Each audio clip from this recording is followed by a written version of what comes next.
Hello साथियों और प्यारे बच्चों, आज मेरे हाथ में जो बुक है ये है कक्षा 3 संस्कृत की। तो आज हम पढ़ेंगे षोडशः पाठः।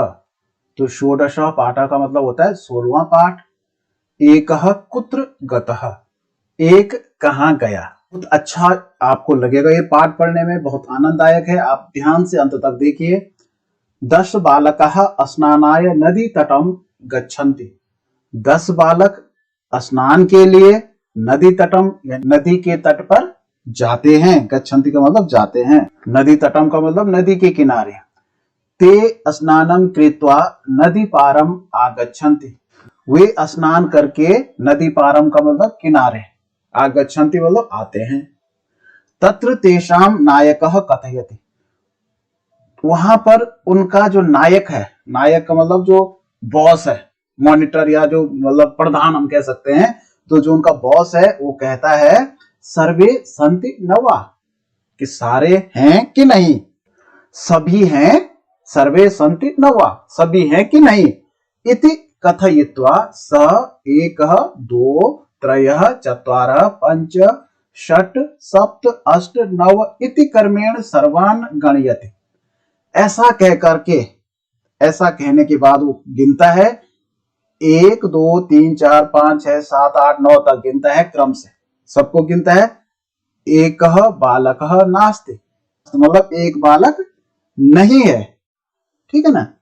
तदा एकः पथिकः तत्र आगच्छति, तभी वहां एक पथिक आया। पथिक का मतलब होता है राहगीर, रास्ता चढ़ने वाला जो पथिक होता है वो आता है। स नायकम पृच्छति, वो नायक से पूछता है, वो उस प्रधान से पूछता है, तब दुखस्य किम कारणम, तुम्हारे दुख का क्या कारण है। तब दुखस्य किम कारणम, अर्थात तुम क्यों दुखी हो, तुम्हारे दुख का कारण क्या है। तदा सह नायक वदति, तब वह नायक कहता है, तब वह प्रधान कहता है, तब वह बॉस कहता है, वयम 10 बालकाः स्नानाय आगतः आस्म, हम 10 बालक स्नान के लिए आए थे। इदानीम 9 बालकाः एव, अब 9 बालक ही हैं। क्या, हम 10 बालक स्नान के लिए आए, इदानीम 9 बालकाः एव, अब 9 बालक ही हैं। एकः कुत्र गतः, एक कहां गया। इति मम दुखस्य कारणम, यह मेरे दुख का कारण है, अर्थात इसलिए मैं दुखी हूं। पथिक तान बालकान गणयते, पथिक उन बालकों को, गणयति का मतलब गिनता है, ठीक है ना।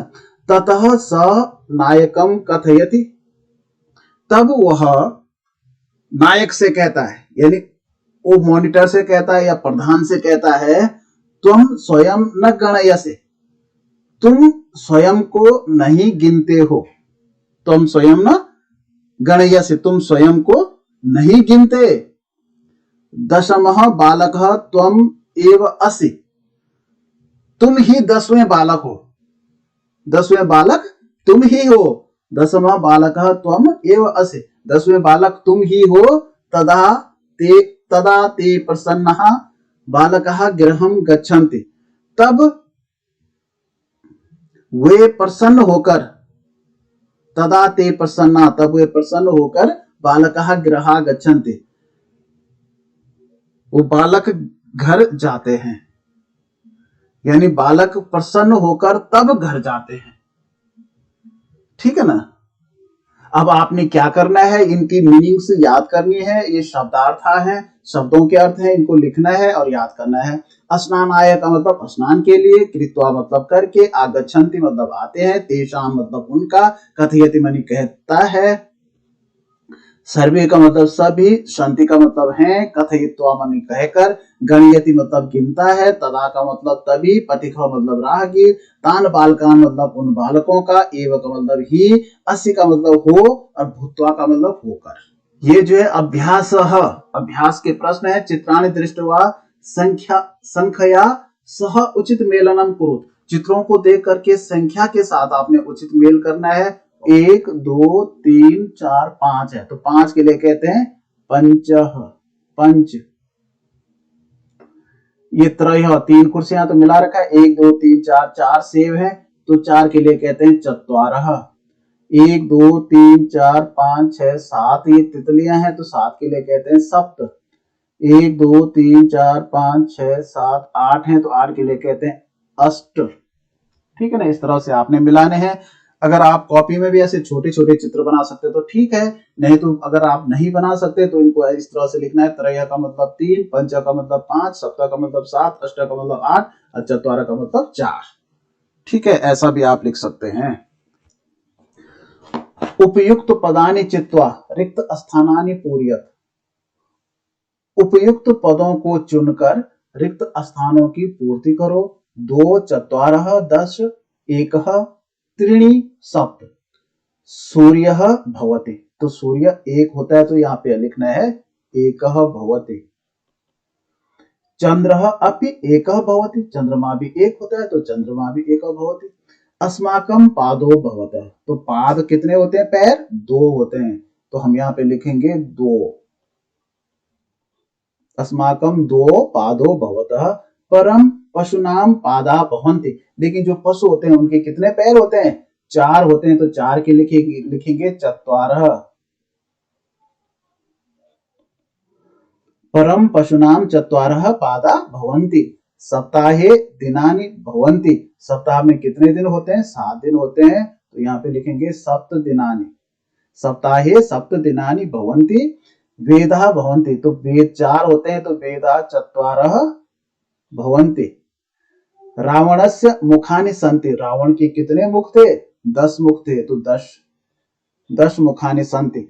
शिवस्य नेत्राणि सन्ति, तो शिव के जो है 3 नेत्र थे तो यहाँ पे लिखेंगे हम त्रीणि। त्रीणि, शिवस्य त्रीणि नेत्राणि सन्ति। संख्यायाः क्रमं निर्धारयत, संख्याओं का क्रम निर्धारित कीजिए।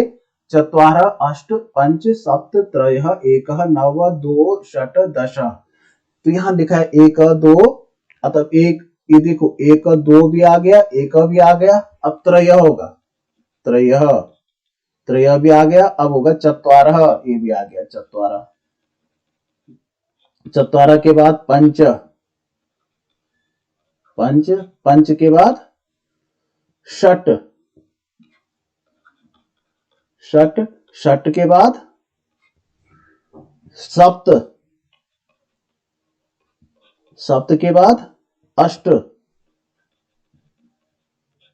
अष्ट के बाद नव, नव के बाद दशः।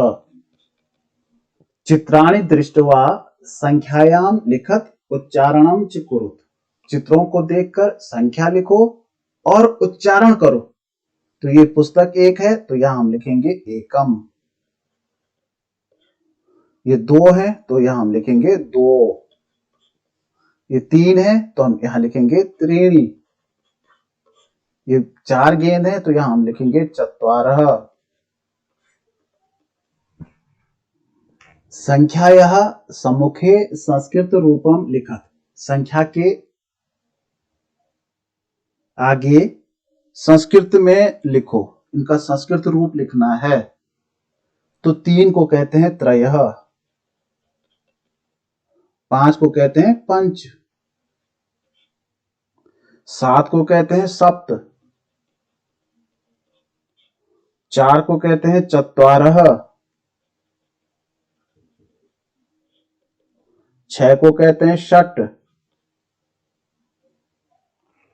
8 को कहते हैं अष्ट।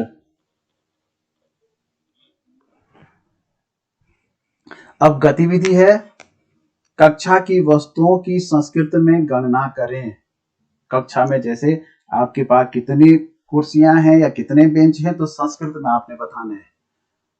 त्रीणि आसन्दः, एकः उत्पीठिकः। कक्षा में उपस्थिति के अनुक्रमांकों को संस्कृत में बोलें। तो जैसे कक्षा में उपस्थिति के जो अनुक्रमांक है, रोल नंबर 1 टीचर कहते हैं, तो वैसे आपने बोलना है। 1 के लिए 1 2 3 4 पंच, षट, सप्त, अष्ट, नव। इस तरह से आपने बोलना है। तो ठीक है, इस तरह से ये पाठ यहाँ पर समाप्त होता है। मुझे पूरा विश्वास है कि आपको अच्छा लगा होगा। अगर आपको अच्छा लगा है तो प्लीज लाइक जरूर कीजिएगा। अगर आपने अभी तक मेरा चैनल सब्सक्राइब नहीं किया है तो चैनल सब्सक्राइब जरूर कीजिएगा। Okay, bye.